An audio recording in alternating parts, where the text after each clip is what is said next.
भगवान की जय। चिंतामणि पार्श्वनाथ भगवान की जय। परम पूज्य प्रथम गणनियारिका रत्न श्री 105 विजयमती माता जी की जय। जैन धर्म की जय। आर्या संग पृथु प्रधान गणनी विजया सती विंसते प्रोन्नत ज्ञान समुज्ज्वला कृतिधरा सीता समादर्शिका आदि सिंधु सुपट्ट शिष्य निकटे प्राप्ता गुणानेकदा आत्मध्यान तपोनुरक्त विमला कुर्वन्तु ते मंगलम कुर्वन्तु मे मंगलम कुर्वन्तु न मंगलम। बंधुओं,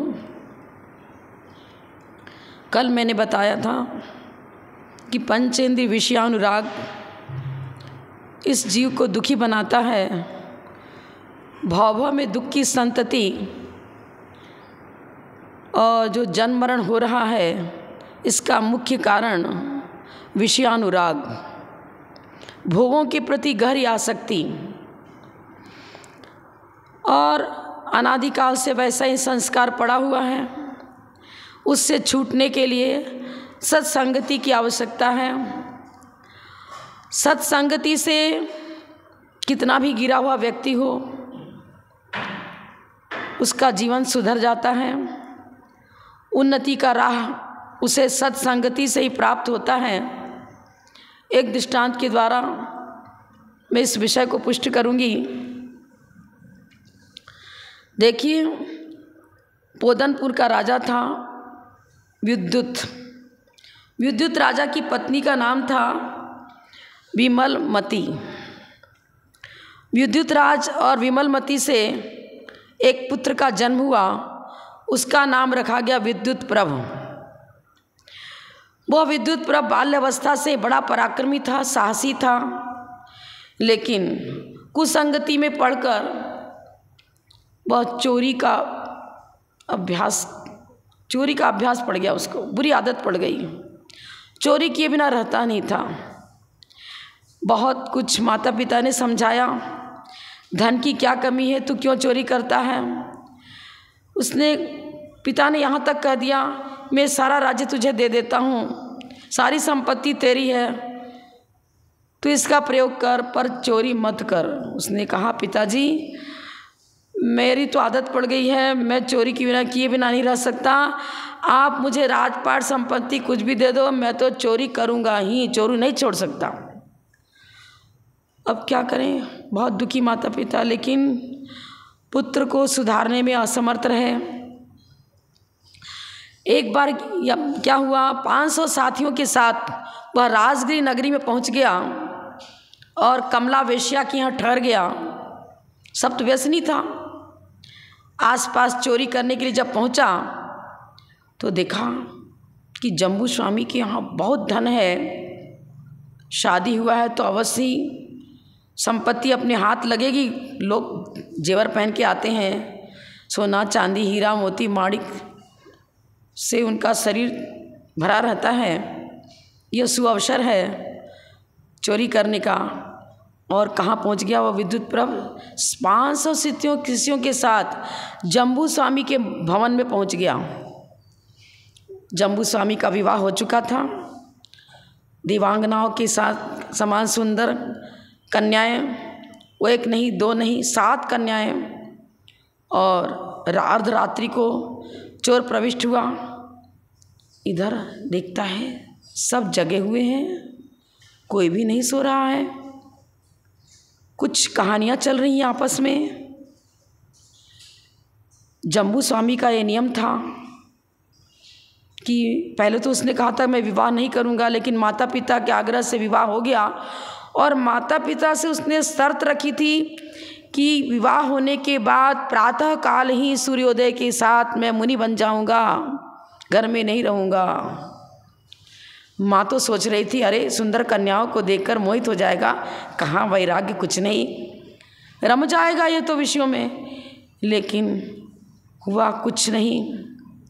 पत्नियाँ बहुत रिझाती रहीं जम्बू स्वामी को, भोगों में फंसाने का प्रयास किया, लेकिन जम्बू स्वामी तो वैराग्यपूर्ण जो कहानियाँ थी वो सुना रहा था। एक वैराग्य को उत्पन्न करने वाली कथाएं, एक सरागता को जन्म देने वाली कथाएं। इस दृश्य को सुनकर वे चोर बड़े प्रभावित हुए। विद्युतप्रभ सोचने लगा क्या करूं। माँ ने देख लिया यह चोर है, चोरी करने के लिए आया है, चलो ध्यान इसे ही दे दो, क्या करूंगी धन का। बेटा तो प्रातःकाल ही मुनि बन जाएगा, मैं क्या करूंगी घर में। वह विद्युतप्रभ चोर से कहने लग गई, माँ अच्छा हुआ तू आ गया, ले जा जितनी धन दौलत तुझे चाहिए ले जा। क्यों माँ ऐसा क्यों कहती हो। मैं तेरे बेटे को यदि दीक्षा लेने से रोक दूं तो तू प्रसन्न हो जाएगी ना। हाँ जरूर। उसने भी प्रयास किया। वो माँ से कहने लगा, यदि मैं वैराग्य से इसे नहीं रोक सका तो मैं भी दीक्षा ले लूँगा। माँ ने कहा ठीक है। उसने बहुत प्रयास किया कि किसी तरह जम्बू कुमार वैराग को प्राप्त न होवे, लेकिन विद्युत पद के प्रयास के बाद भी जम्बू तो सुदृढ़ था। उसे तो विषय भोग खारे कुएं के जल के समान अप्रिय नजर आ रहे थे। उसे किसी प्रकार से विषय भोग अच्छा नजर आता ही नहीं था। चाहे कितना भी रोचक कथा सुनाओ, कुछ भी दृष्टांत दो, वह तो भव के वैराग को लिया हुआ। ठीक है, कभी कभी निमित्त मिलने से जीव विचलित हो जाता है, लेकिन इसका वैराग तो सुमेरु के समान सुदृढ़ था। वह डिगा नहीं। सूर्योदय के साथ ही वस्त्र आवरण सब हटा दिए और दीक्षा के लिए निकल पड़ा। देखिए यह सब कुछ कैसे हुआ। जम्बू कुमार का ये पावन जीवन जो निखरा था, सुदृढ़ वैराग्य था, वह सब सत्संगति का सत्प्रभाव था। और जम्बू स्वामी के वचनों का प्रभाव, उसके द्वारा वैराग्य परक कथाओं को सुनकर व्यसनी विद्युतप्रभ चोर, जो वेश्या सेवन भी करता था, दिन रात चोरी करता था, सब पापों से ग्रस्त था, वह भी जम्बू स्वामी के क्षणिक सहवास से जम्बू कुमार की वो वैराग्य परक कथाओं का सत्प्रभाव पड़ा। यह है सत्संगति। यदि मेरा जीवन समीचीन है, सात्विक है, तो हम अपने वचनों के द्वारा अन्य के जीवन को परिवर्तित कर सकते हैं। लेकिन स्वयं का जीवन यदि सात्विक ना हो तो लाख उपदेश करते रहो, उन वचनों का प्रभाव श्रोता पर नहीं पड़ता। विद्युतप्रभ यद्यपि व्यसनी था, लेकिन क्षणिक सहवास उस जम्बू स्वामी का जो पड़ा, उस प्रभाव से वो इतना अधिक प्रभावित हुआ, पश्चाताप की भूमिका में पहुंच गया। समझ में आ गया कि मैं जो कुछ कर रहा हूँ, यह विषय भोग वास्तव में क्षणिक हैं। मैं इन पे अब इनसे ग्रसित नहीं होऊंगा। अपनी प्रतिज्ञा का पालन करता है और 500 साथियों के साथ वह भी जम्बू कुमार के साथ दीक्षित हो जाता है। मुनि दीक्षा लेकर घोर तपस्रण किया उसने, और आयु के अंत में उच्च गति को प्राप्त हुआ, स्वर्ग में पहुंच गया। देखिए कितनी जल्दी पासा पलटता है। सत्संगति ही वो अमृत पान है जिसके द्वारा हमारी भवावली सुधरती है और हम अपने भावी जीवन को स्थायी रूप से सुखी बना पाते हैं। उच्च गति को प्राप्त करके फिर वह मनुष्य भव पारण करके मोक्ष को प्राप्त कर लेता है, स्थायी सुख संपत्ति का स्वामी बन जाता है। एक उदाहरण और मैं दूंगी आपको। एक राजा के 2 पुत्र थे। पिता ने अपने पुत्रों को गुरुकुल में भर्ती कर दिया। वहाँ ये अध्ययन करने लग गए। ब्रह्मचर्य व्रत पूर्वक इन्होंने वहाँ विद्या अध्ययन किया और सब प्रकार की राजकीय विद्याओं को भी सीख लिया था वहाँ पर। अब जब घर लौटने लगे तो राजा बहुत प्रसन्नतापूर्वक अपनी नगरी को सजवाता है और अपने पुत्र का प्रवेश बड़े धूमधाम से सोचता है होना चाहिए। नगर सजाया गया, अनेक द्वार बने और हाथी पर सवार होकर के उन बच्चों का एक बहुत बड़ा प्रोसेशन निकला नगर प्रवेश होने का। बहन छोटी सी थी, 16 वर्षीय बाला। जब वो भाई लौट कर आ रहे थे तब उसकी उम्र 16 वर्ष की हो चुकी थी। वह स्वर्ण थाल में दीपक लेकर के आगवानी के लिए खड़ी थी। महल की छत पर खड़ी उस कन्या को देख करके, राजकुमार क्या हुआ देखिए, भावनाएं परिवर्तित होती हैं। उस रूप लावण्य को देख करके मोहित हो गया चित्त। बड़ा भाई कहता है मैं इसके साथ विवाह करूंगा। छोटा भाई कहता है पहले मेरी नज़र पड़ी थी इस पर, ये मेरी पत्नी बनेगी, तेरी नहीं। दोनों में इस प्रकार कलह होने लग गया। दोनों अस्त्र लेकर के खड़े हो जाते हैं, नहीं तेरा अधिकार नहीं, मेरा अधिकार। वो कहता है मेरा अधिकार। अब इस अलग तरह के दृश्य को देख करके मंत्रीगण बड़े विस्मय में पड़ गए। हो क्या रहा है ये? प्रसन्न मुद्रा में आए थे, अचानक लड़ने लग गए। कारण क्या हुआ इनके युद्ध का? परस्पर समझ में नहीं आता है। मंत्रीगण पूछते हैं हे कुमार, आप तो बड़ी प्रसन्नतापूर्वक नगर में प्रवेश कर रहे थे, अचानक ये क्या हो गया? कौन सा कारण बना जो आप आपस में लड़ रहे हो? ने कहा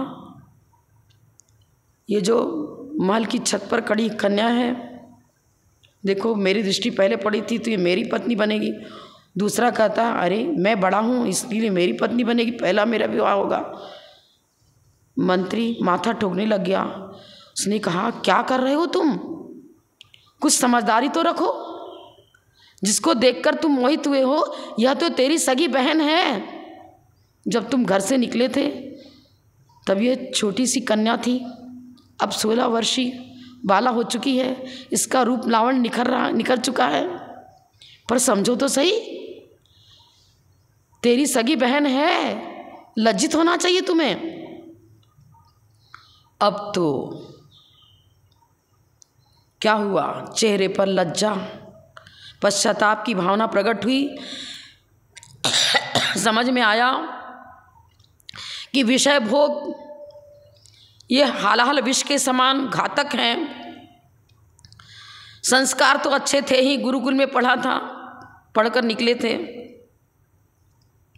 सोचने लगे ये वैभव, ये विषय भोग, इनके बीच में मैं घंटा 2 घंटा भी नहीं निकाला।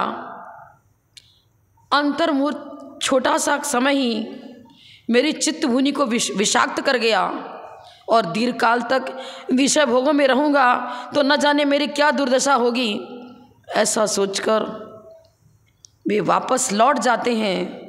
नगर में प्रवेश का जो दृश्य था रोचक, वह अब उन्हें रुचिकर नहीं नज़र आता है।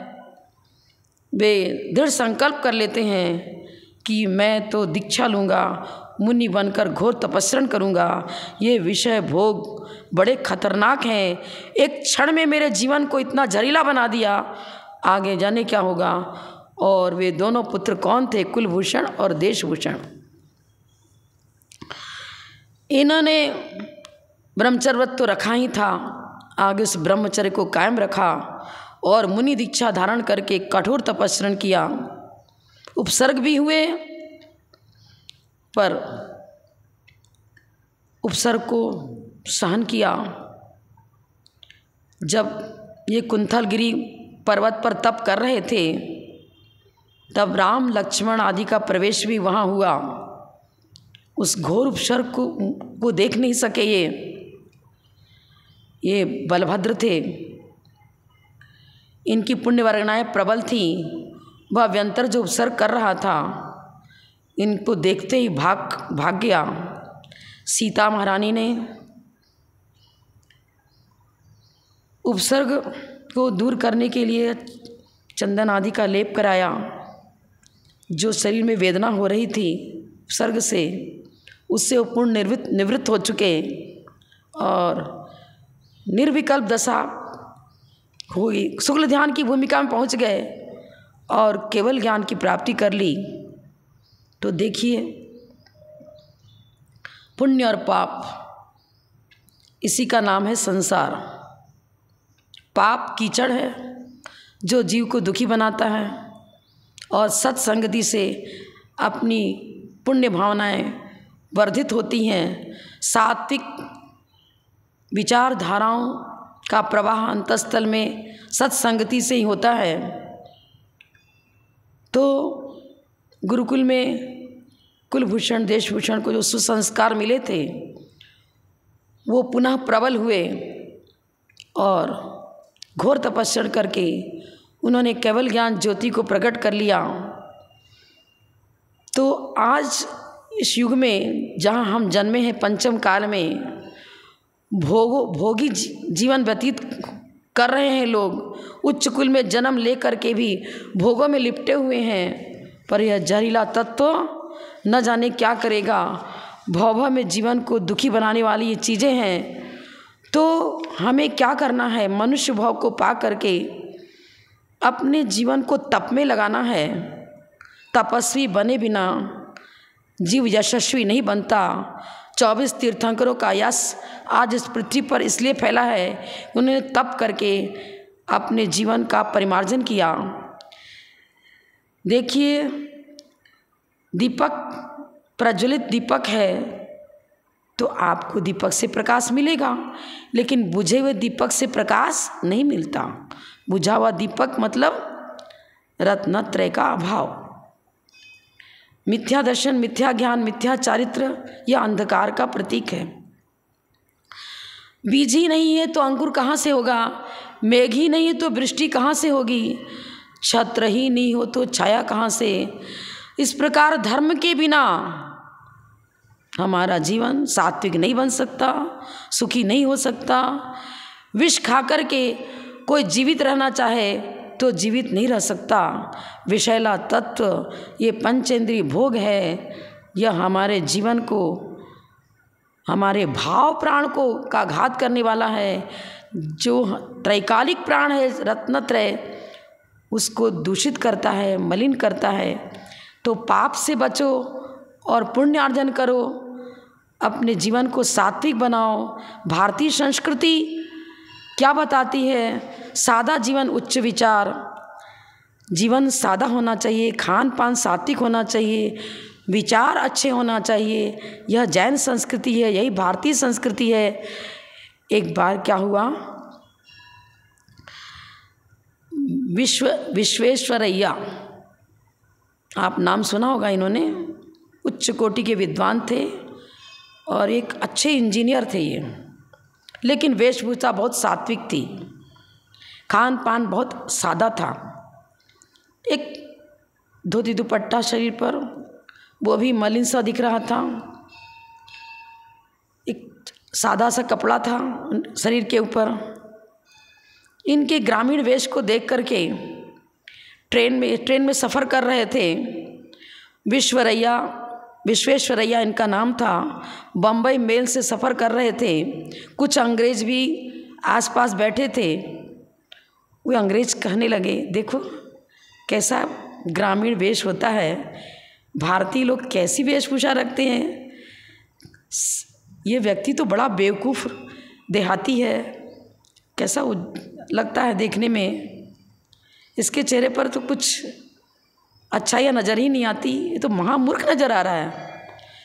कोई मूर्ख है और उसकी नाना प्रकार से उसकी मजाक उड़ाने लग गए। लेकिन गंभीर प्रकृति के थे। मुझे तो अपनी संस्कृति का गौरव रखना है, आप कुछ भी कहो। उनके वचनों का दुष्प्रभाव विश्वेश्वरैया पर कुछ भी नहीं पड़ा। लेकिन देखिए, ट्रेन चल रही थी, विश्वेश्वरैया को ये समझ में आया कि आगे एक्सीडेंट की संभावना है। उन्होंने झपट करके चेन खींच दी। जब चेन खींची तो गाड़ी रुक गई। आसपास के लोग उसे पागल कह करते मारने को तैयार हो गए। अरे बिना कारण के तू चेन क्यों खींचता है, ये तो पागल है, सचमुच जो पागल है।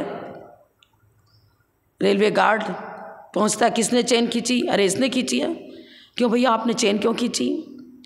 इसकी आवाज़ से ऐसा लगता है, ट्रेन की आवाज़ से, कि आगे कुछ खतरा है, पटरियां उखड़ी हुई हैं, देखना चाहिए।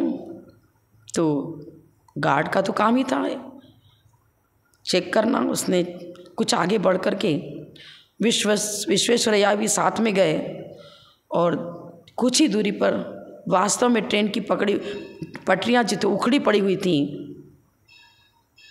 उस घटना से बचा लिया आपने। गार्ड कहता है, भैया तुमने बहुत अच्छा किया चेन खींच करके, आज न जाने कितने यात्री मरण को प्राप्त हो जाते थे, ट्रेन लौट जाती थी, बहुत सारा नुकसान होता था। आप बहुत बुद्धिमान हो, आपकी ज्ञान से, आपकी दूरदर्शिता से हम प्रभावित हैं। अब जो अंग्रेज उसकी हंसी उड़ा रहे थे, उन्हें पूछा, भैया मैं आपसे अपरिचित था, आप मुझे क्षमा करना, आप अपना कुछ परिचय दो। उन्होंने कहा कि मैं एक इंजीनियर हूँ और कुछ अध्ययन अच्छा है, तो आवाज़ से ही मैंने समझ लिया कि कुछ ही दूरी पर एक्सीडेंट होने वाला है, और आवाज़ की पहचान मुझे थी और इसलिए मैंने जान लिया कि पटरियां उखड़ी हुई हैं। उसकी प्रशंसा करने लगे वो अंग्रेज और क्षमा याचना करी। यह है, मात्र चेहरे का मेकअप कर लिया, अच्छे अच्छे ड्रेस पहन लिए, सोना चांदी हीरा मोती माणिक से शरीर की शोभा बना ली, लेकिन यह सब समुन्नति का आधार नहीं है। अपनी देश की संस्कृति क्या बताती है? सादा जीवन, उच्च विचार। अभी जो अपने प्रधानमंत्री हैं मोदी जी, आप देखो इनका कितना सात्विक जीवन है, और रहन सहन सब, खान पान वेशभूषा सब सात्विक है। क्या इनका गौरव इस पृथ्वी पर नहीं है क्या? क्या एक प्रशंसनीय व्यक्ति है नहीं है क्या? यदि यश चाहते हो तो यश तो गुणों से मिलता है। गुण ग्राहकता ही हमारे जीवन भविष्य को उज्जवल बनाती है। गुणग्राही बनो, पापों से बचो। महान वही है जिसके जीवन में गुणों का अंबार है। संयम धारण करो, त्याग तपस्या करो।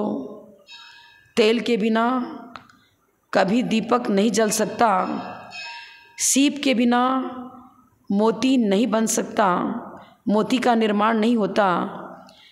सम्यक दर्शन के बिना, रत्नत्रय के बिना जीवन में धर्माचरण नहीं आ सकता।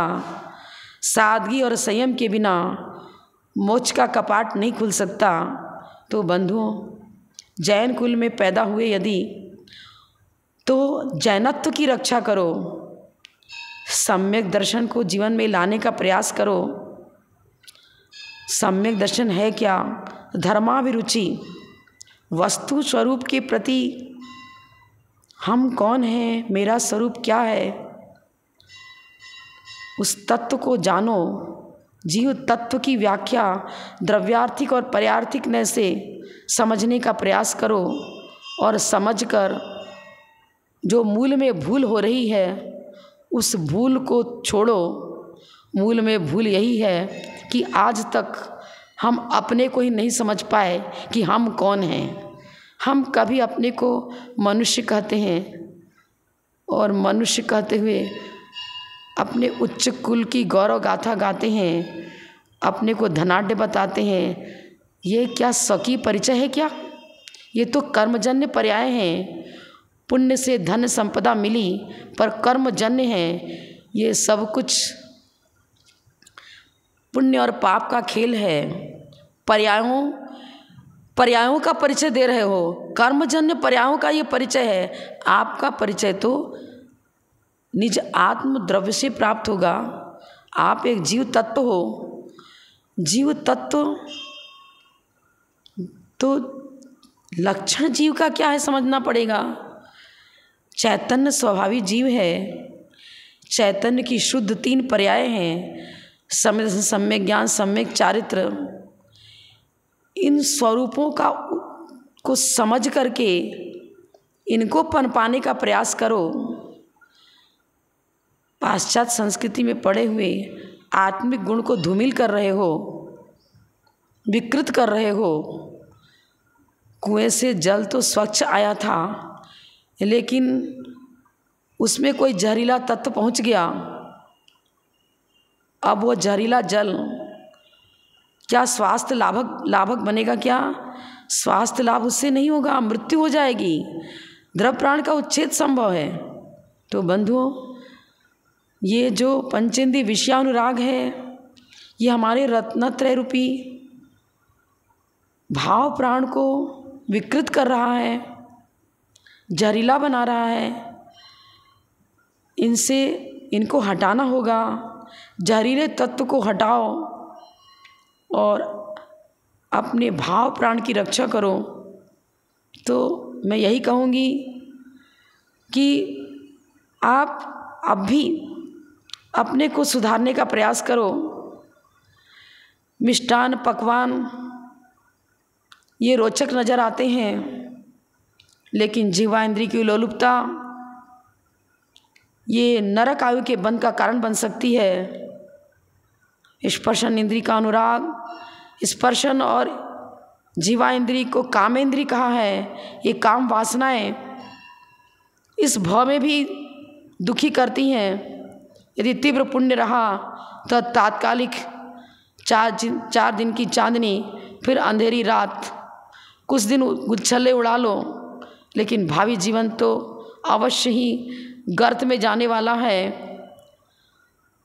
स्थायी सुख शांति की प्राप्ति के लिए हमें जैन धर्म को स्वीकार करना है, जैनत्व को जीवन में लाना है, त्याग और वैराग्य से अपने जीवन को अलंकृत करना है। रत्नत्रय का आभूषण क्या कहीं से खरीद कर नहीं लाना है। ये आभूषण, ये रत्न पास में ही है, लेकिन मुट्ठी में रखा हुआ हीरा मुट्ठी में ही है, लेकिन पागल की तरह ढूंढ रहे हैं, मेरा हीरा मुझे दिख नहीं रहा है, मेरा हीरा, मेरा रत्न कहाँ चला गया, बाहर ढूंढ रहे हो। एक बुढ़िया थी, वो कुछ सिलाई कर रही थी रात्रि में और उसकी सुई गिर गई। अब कमरे में अंधेरा था, कुछ इतना प्रकाश नहीं था जिससे सुई दिख सके, तो ढूंढते ढूंढते परेशान हो रही थी। पहरेदार घूम रहे थे, उन्होंने कहा, माँ तू क्या ढूंढ रही है, क्यों परेशान हो रही है? अरे सुई गिर गई है मेरी, मैं उसे ढूंढ रही हूँ। तो माँ उजेले में ढूंढ, उजाला कर अच्छे से, तब तो सुई दिखेगी। उजेले में ढूंढ, चलो उजाला में ढूंढती हूँ। अब उजाला में मतलब बाहर खूब उजाला था, तो कमरे से बाहर निकल गई और वहाँ सुई ढूंढने लग गई। अब वो पहरेदार फिर आए, अरे माँ यहाँ क्या कर रही है तू, तेरी सुई तो कमरे में गिरी थी ना, तो तू बाहर ढूंढेगी तो मिलेगी क्या? नहीं, अंत कक्ष में वो रत्नत्रय मौजूद है, पर अंत कक्ष में हम अपने उस रत्नत्रय की खोज न करते हुए बाहर ढूंढते हैं, मंदिरों में, मस्जिदों में, बाहर क्षेत्रों में, तीर्थ भूमियों पर। अरे उन तीर्थ भूमियों पर आपको वहाँ भी पहुँच करके अंतर्मुख प्रवृत्ति करनी पड़ेगी। वहाँ जिनेंद्र देव मौजूद हैं। वो जिनेंद्र देव भी यही कह रहे हैं, क्षेत्रों में जाओ, कहीं भी जाओ, वो वीतराग छवि जो भगवान का दर्शन आप कर रहे हो मंदिरों में, इष्ट देव को देख, वो तो आपकी तरफ देख ही नहीं रहे हैं। नासिका दृष्टि है, अंतर्मुख प्रवृत्ति है। वो बता रहे हैं अंतर्मुख प्रवृत्ति बना तब तू भगवान बन पाएगा। मेरे को चक्षु इंद्रिय से देखता रहा, जीवन भर देखता रहा, कुछ भी कर देखता रहा, भगवान नहीं बन पाएगा। मेरा निर्देश ये है, मेरी नकल कर। वो जिनेंद्र भगवान की मूर्ति कहती है मेरी नकल कर, अर्थात मेरे जैसा त्याग और वैराग्य के पथ पर बढ़ और अंतर्मुख प्रवृत्ति बना। शुक्ल ध्यान की भूमिका को अंतर्मुख प्रवृत्ति के द्वारा जागृत करो, तब स्थायी सुख को प्राप्त कर पाओगे। अंत कक्ष में छिपे हुए हीरे की पहचान कर, तभी इस जन्म मरण से छुटकारा मिलेगा और तू अपनी आत्मा को परमात्मा बना पाएगा। तो बंधुओं, पंचम काल बिगाड़ नहीं करता। हम भ्रमित हो रहे हैं, विषयों में सुख मान रहे हैं। त्याग और वैराग्य ही सुख की पराकाष्ठा को पहुंचाने वाली कड़ी है। वीतराग परिणति को बनाओ, इसी से भविष्य उज्जवल होगा। तो हम पंचम काल में अरहंत अवस्था प्राप्त नहीं कर सकते, लेकिन अरहंत अवस्था को प्राप्त करने की कला सीख सकते हैं गुरु देशना से।